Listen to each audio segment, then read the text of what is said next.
Oi pessoal, bem-vindos a mais um Biblioteca Submersa, né? Podcast da Rafus Press, mais um episódio da Biblioteca Submersa. E ainda estamos dentro da série Objetos Extintos, né? Objetos à beira da extinção. Dessa vez a gente vai tratar de um tipo de extinção de livros, né? A extinção de livros é algo que ocorre com uma certa frequência nesse mundo, a extinção de livros, de produtos culturais em geral. E esse aqui é por um motivo muito peculiar, né, que a gente vai tratar hoje. É Biblioteca Submersa porque eu pretendo fazer também uma resenha, porque é uma obra relativamente... foi lançada há pouco tempo, mas já se encontra esgotada em inglês, né, e ela só pode ser obtida em italiano. Depois eu vou contar um pouco a respeito disso, que tem a ver diretamente com o motivo da extinção desse material em particular. Então, falo aqui do Biologic Show, uma coletânea, na verdade, das primeiras HQs de Alcolumia, né? Foi lançada pela Hollow Press, essa belíssima edição. A capa tem um emboss, né, que dá um efeito de baixo relevo aqui na figura das duas irmãs siamesas, se não me engano. Biologic Show foi uma série com algumas histórias soltas, né, na verdade é quase um fanzine, né, que o Alcolumia publicou no início da carreira dele. Não bem no início, ele já tinha passado um certo ponto da carreira, ele começava a desenvolver o estilo próprio dele. É importante falar um pouco do próprio Alcolumia antes da gente, né, continuar a analisar um pouco esse material, o estilo dele e algumas questões relacionadas com o porquê desse material ser considerado quase extinto, né, à beira da extinção. O Alcolumia, ele foi um quadrinista, ele é um quadrinista mais ou menos underground, ele publica bastante pela Fantagraphics, mas não materiais fechados, né? Pela Fantagraphics ele publica em coletâneas, né? Então já vou comentar um pouco a respeito disso. E alguns livros por editoras, muitas delas que faliram, que não existem mais, que você só encontra no Wayback Machine, né, no archive.org, né? E quando o Alcolumia despontou, ele surgiu dentro de um contexto interessante. Ele ia fazer as ilustrações, ele ia continuar o trabalho do Bill Sienkiewicz, né? O Bill Sienkiewicz, na verdade, ele ia continuar o trabalho do Bill Sienkiewicz no Big Numbers. Big Numbers, já comentei aqui, também poderia ser um objeto da extinção, mas o Big Numbers ele foi uma série de quadrinhos planejada pelo Alan Moore, para a editora Mad Love, que era a editora dele, né, na época, com ilustrações do Bill Sienkiewicz. Isso era em meados dos anos 80, o auge do Sienkiewicz, o auge do Alan Moore, tinha acabado de fazer o Watchmen, se decepcionado profundamente com quadrinhos, com a grande indústria. Ele tinha aí promovido algumas coletâneas, como a ARG, né, que é um quadrinho muito interessante, pouco conhecido no Brasil, contra a homofobia e tal. E ele começou então a trabalhar mesmo com o antifascismo, com um material um pouco diferente e com umas especulações que culminariam no From Hell, né? Mas antes do From Hell ele fez o Big Numbers. E o Alcolumia faria o desenho, uma vez que deu um rolo, né? Foi uma produção muito, muito complicada, muito, muito cheia de percalços, do Big Numbers, né? Comentei um pouco quando analisei, né, as que saíram e que são geniais, as edições iniciais. A primeira eu tenho, a segunda eu tenho xerocada, né? E o roteiro da terceira está disponível na internet, né? Então o Alcolumia ia assumir a partir da terceira edição, né? Ele chegou a fazer muitos desenhos que foram completamente perdidos, abandonados, jogados fora. Isso deixou ele muito, muito perturbado, né? Magoado. Enfim, ele foi se recolocando na indústria dos quadrinhos. Então, essa primeira fase do Alcolumbre, do início dos anos, do meados dos anos 80, quando ele entrou no mercado, digamos assim, ele tinha um estilo mais próximo daqueles desenhistas que trabalhavam com mídias mixas, né, mistas, como o Dave McKean, como o Kent Williams, como o J.J. Mucci, George Pratt, enfim, tem vários, né? Alguns saíram, deixaram os quadrinhos, Kent Williams deixou, trabalha hoje com ilustração, né? Fez até umas capas da Criterion, né, de edições da Criterion, né, de DVD, Blu-ray. E então ele trabalhava mais ou menos nesse estilo, são os primeiros trabalhos dele. Com o passar do tempo, ele vai chegando mais ou menos numa síntese assim, mais bruta, embora ainda um pouco cartunesca, um pouco estilizada. Vocês vão ver aqui, lembra um pouco até o nosso Mutarelli. Ele tem um pouco um estilo mutarelesco, por assim dizer, bastante grotesco, bastante brutal, né? E sempre essas distorções, né? Nos rostos, nos olhos, nas bocas. Depois eu vou dizer para onde isso vai caminhar, que se isso aqui já é meio um pouco desconcertante, um pouco perturbador, dependendo do ponto, né? Os enquadramentos são muito bem trabalhados, ele tem essa estética aqui, nesse caso, essa história aqui, bem, né? Estruturada, né? Estrutura de 6 quadros. Lembra um pouco até o próprio Alan Moore. Mas não é sempre assim, né? Em outros ele vai ter um estilo mais grotesco, né? Ele também é fascinado por acidentes de carro, num estilo daquela serigrafia do Andy Warhol, né? Tem uma famosa serigrafia de um acidente de carro bem horripilante. Esse aqui é o estilo, na verdade, mas mesmo assim perturbador e bizarro, esse aqui é o estilo intermediário do Alcolumbre, né? Ele vai desenvolver, aqui ele tem um pouco disso, esse traço baseado em personagens cartunescos de desenho animado. E ele vai radicalizar isso nos quadrinhos futuros, né? Inclusive em um eu analisei, eu tenho um artigo, né, sobre esse quadrinho, que são releituras do Apocalipse Bíblico, né? Eu vou deixar o link do artigo. Eu analisei um que eu acho que é a obra-prima dele. É o melhor quadrinho que ele produziu. Isso foi nos anos 90, agora não sei exatamente em que época dos anos 90. Que é um quadrinho que se chama The Trumpets They Play. Saiu numa edição, uma coletânea da Fantagraphics, né? Tem 8 páginas, é o Apocalipse bíblico, em 8 páginas, com desenhos que são uma mistura dos funnies, que são esses quadrinhos muito populares dos anos 30, 40, e que entraram num limbo, né, com a popularização de outras, digamos assim, de outros subgêneros, o terror, o policial, e principalmente o gênero de herói, super-herói, né? Então esses quadrinhos de animaizinhos antropomórficos foram ficando num limbo, embora você vira e mexe, eles voltam, né, digamos assim, voltam ativa e são reativados por um Crumb, enfim, por vários, né, quadrinistas que aproveitam dessa ideia dos animaizinhos antropomórficos, funnies, né. Então são uma mistura desse tipo de quadrinho funny com desenhos animados dos anos 30, 40, dos irmãos Fleischer, principalmente, né? E junto, o meu gato às vezes me perturba um pouco. E junto com isso, um pouco de perversão. Um pouco não, muito de perversão numa estrutura extremamente detalhada, né? Cada quadro tem muita coisa acontecendo, muitos personagens interagindo, e é realmente assustador em alguns momentos as interações, né? Então essa é a essência de The Trumpets They Play. E é o Apocalipse antes é como se ele bloqueasse, como todo nihilista, né?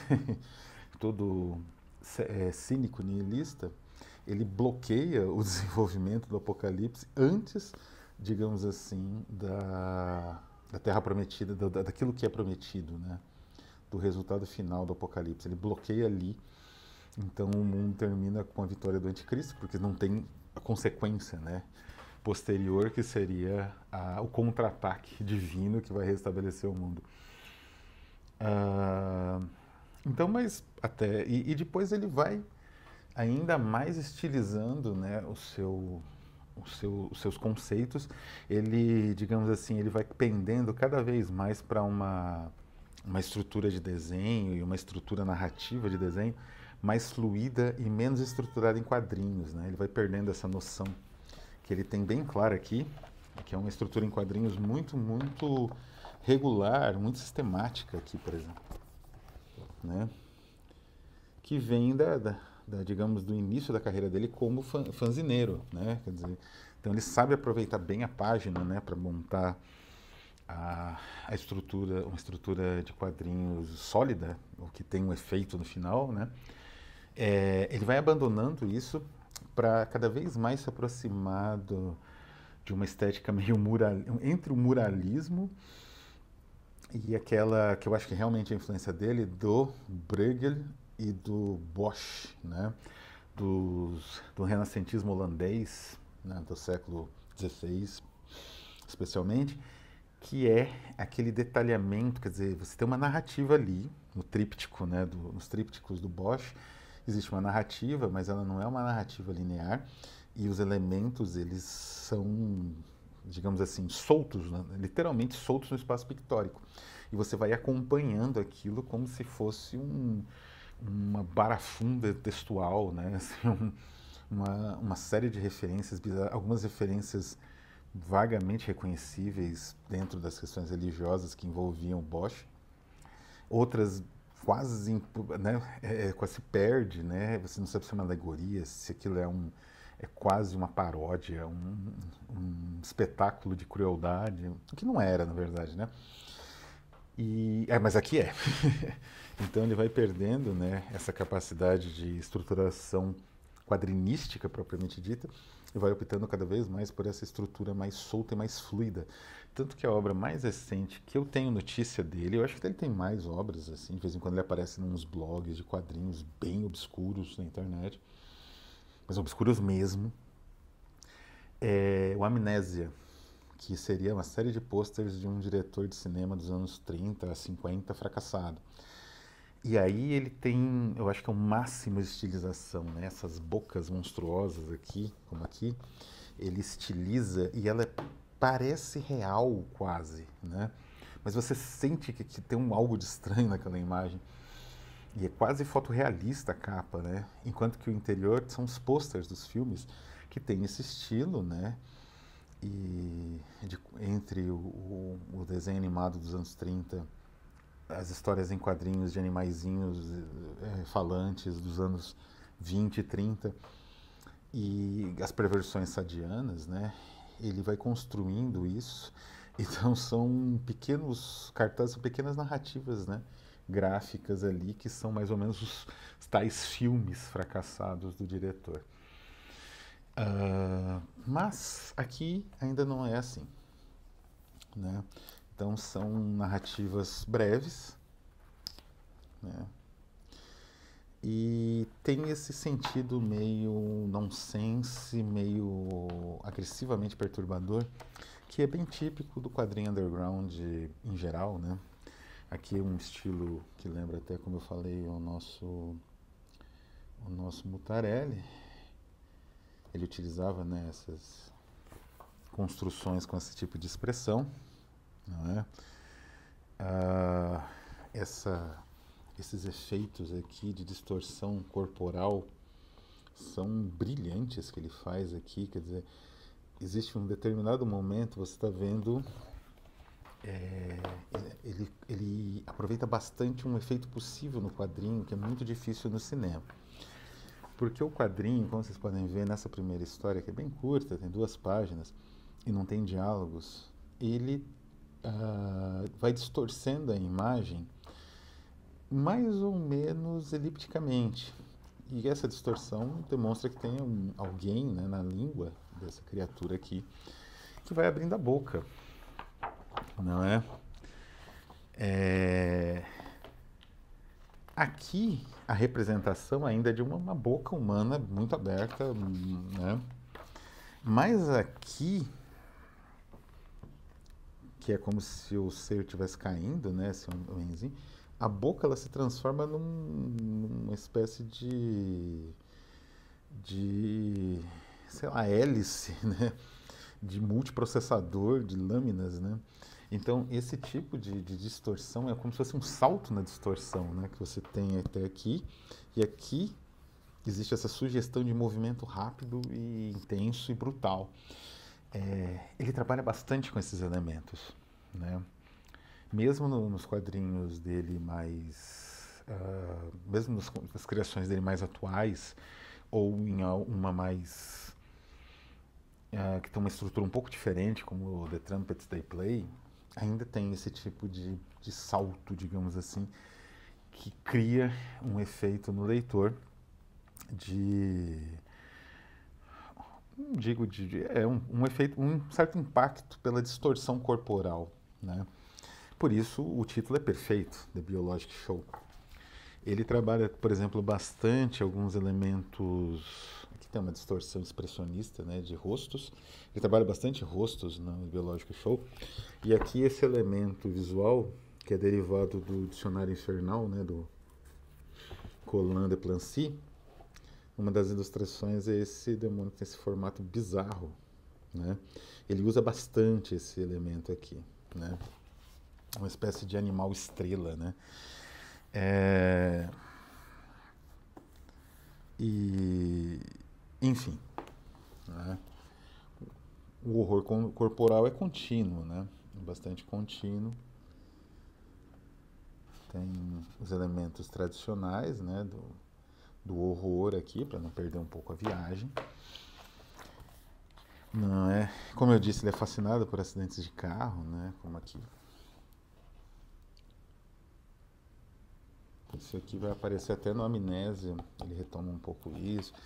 Enfim, como eu falei, são experimentos formais que ele vai desenvolvendo aos poucos nessas páginas, né? Então são experimentos que você precisa ler com bastante calma, notar os detalhes do desenho.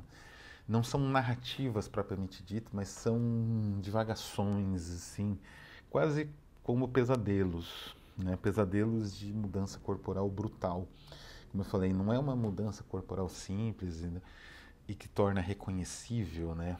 Existe um momento no Biologic Show em que o corpo se torna uma espécie de máquina, como nessa boca, né, que vira uma hélice, ou nessa mistura, né, de pessoas com carros, né?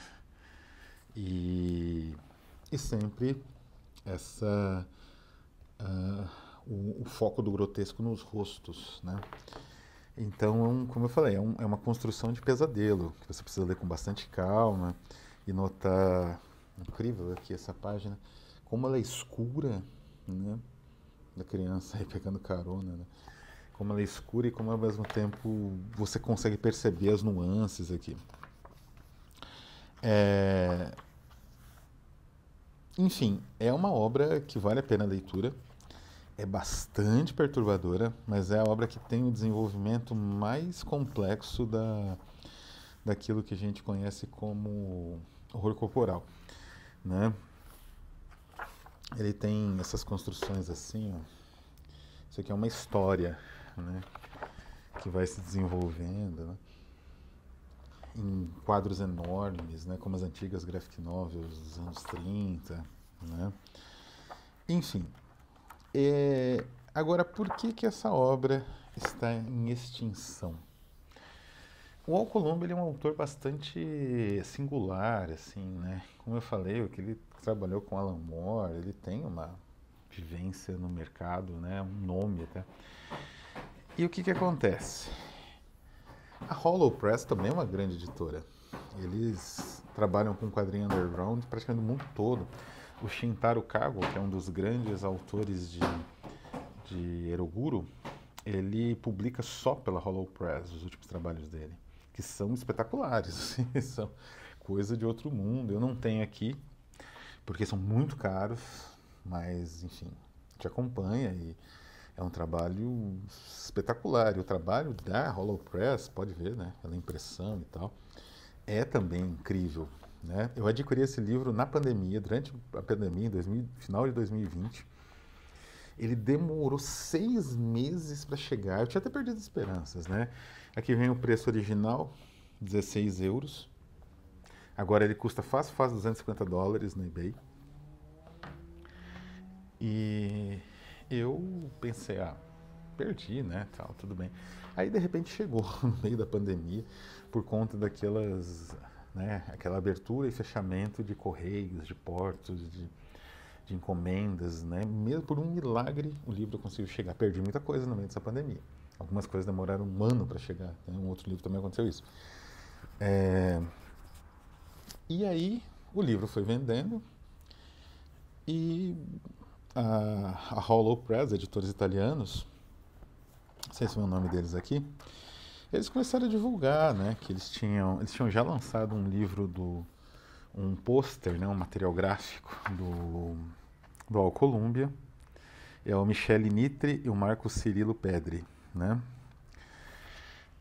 E eles já tinham lançado alguns materiais, então todo mundo ficou esperando, vocês não vão anunciar mais coisa do Alcolumbre, né? Como chintar o cargo, né? Era mais ou menos a ideia, acho que da Hollow Press. E eles lançaram em italiano também esse material. O italiano ainda tem disponível no site da editora. Mas o que aconteceu? O nosso amigo Alcolumbre brigou com eles por causa da página que dá de guarda. Eles tinham feito um scan de uma das páginas para pôr aqui, ele não gostou, quis preto. Botaram preto, papel especial bom. Ele continuou não gostando e ele começou a discutir com eles, né? Depois eles colocaram, acho que já deletaram essa postagem, já deixaram para lá. Mas eles tinham colocado algumas dessas postagens, né, de e-mail e tal. Ele começou a xingar os editores e ameaçar os dois editores de morte, inclusive. Então, diante disso, eles falaram, então tá, então acabou, né? A gente nunca mais lança nada seu, porque não dá para trabalhar com uma pessoa assim. E aí você entende como que alguém trabalha com a Fantagraphics, publicou tanto com eles, e é um autor de grande importância, né? No quadrinho contemporâneo, como ele nunca foi editado pela Fantagraphics, porque eles não juntaram todas as colaborações dele em coletâneas para fazer, e mais alguma outra coisa, né? Para fazer um livro, um material assim fechado. E aí você percebe que é exatamente porque o Alcolumbre é uma pessoa bastante complicada de se trabalhar. Então, por conta disso, esse livro aqui ele está à beira da extinção, né? Aos poucos os exemplares estão disponíveis, ou são em italiano, uma hora também vai esgotar, né? Ou são os exemplares em inglês, disponíveis só no eBay, em sites assim de compra online de produtos de segunda mão ou de livros, como e-books. Tá certo? Então, é um material único, mas é um autor muito difícil de trabalhar e isso leva o que ele produziu a ficar isolado, a ficar de difícil acesso, né? Só talvez depois da morte dele. Então é isso, pessoal. Vou ficando por aqui. Um abraço a todos e até a próxima.